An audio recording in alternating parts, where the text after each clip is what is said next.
Assalamualaikum, dati ay hindi masyadong kilala si retinol. But nowadays, nasa creams, serums, pati na rin sa mga lotions. It's because ang dami nitong magagawa sa ating skin, like it delays aging, reduce wrinkles, makakatulong sa malalaking pores, nakakapagpakinis at nakakapagpabata ng balat. Most requested din sa akin ang mga suggested kong retinol na beginner friendly. So, here they are at ituturo ko na rin sa inyo kung papaano ito gagamitin. Lahat ng mga related videos ko about retinol ay ilalagay ko ang mga links dyan sa comment section at panoorin nyo na lang para lumawak pa ang understanding ninyo sa retinol. So, dalawa lang ang suggested kong retinol na less irritating kaya okay sa mga baguhan na gagamit at nakagamit na din ako ng mga ito. Number 1 ay from Lux Organics Retinol plus Bakuchiol, and then pangalawa si Good Molecules Retinol. Parehas lang itong nasa 0.1% retinol at meron na rin itong Bakuchiol.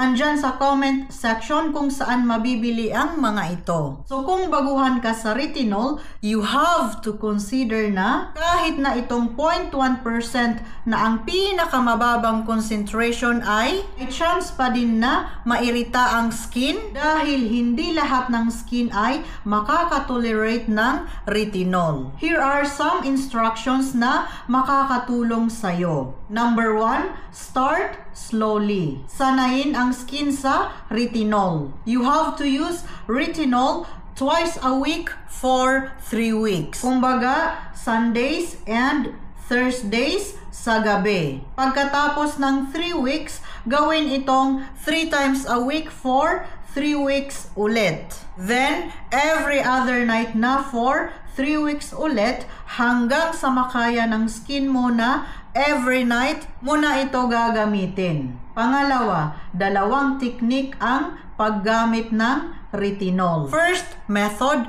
eto ang ginagawa ko and this works on me. Kasi dati ay naiirita ako sa retinol nung baguhan lang din ako. So after I wash my face, pinapatuyo ko ng tissue ang aking face at kapag tuyong-tuyo na, saka ko ilalagay ang retinol. Then, maghihintay ako ng 10 to 15 minutes.